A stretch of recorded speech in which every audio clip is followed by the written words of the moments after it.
2 or a power 2. So we can have 4 squared, we can have 5 squared, we can have 6 squared, any number squared. This is called squared, and it's actually asking you to multiply the number by itself only one time.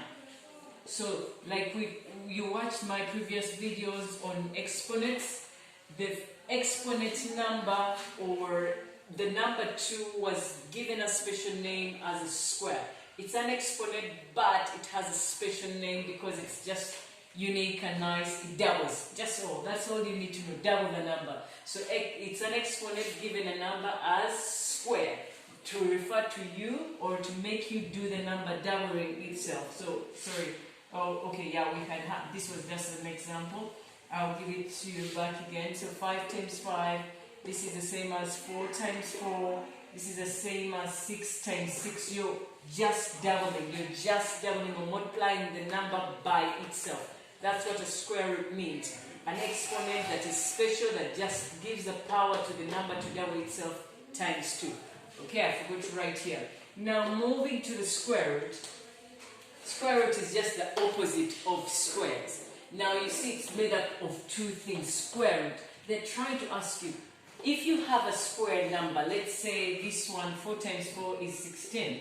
If you come across a number that is saying 16, what are those roots? What are those roots that make up this number? How do you divide it by itself to get that number? So square root, basically we usually write that symbol. Whenever you see this, they're asking you for the square root. And basically in simple terms that are non-mathematical terms, just to make you understand, it's just find a number that can multiply and give you the same one number that can give you this when it's doubled or when it's multiplied by itself. And we already know that the answer is 4 because that is it. So if you found an like 4, they're asking you what makes up 4. What number doubles by itself or multiplies itself only one time to give you this number, and that would be a 2. So in simple terms, the square root basically is asking you one number multiplies by itself to give you this answer.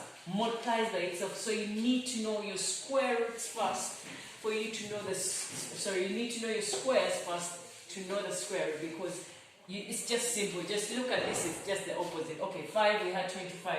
Here, we would be asking for a square root of 25, and basically the answer is going to be 5.